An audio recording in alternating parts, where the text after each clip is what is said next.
আমরা lead chair এটা ইয়ে তো কবে থাকে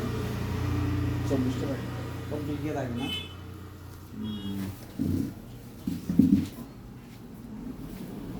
এটা 32 টাকা করে আমার মার্কেটে একটা আছে এটা আমরা পুরো তো ওই না ঠিক আছে এটা 38 টাকা হবে তো এমআরপি ঠিক আছে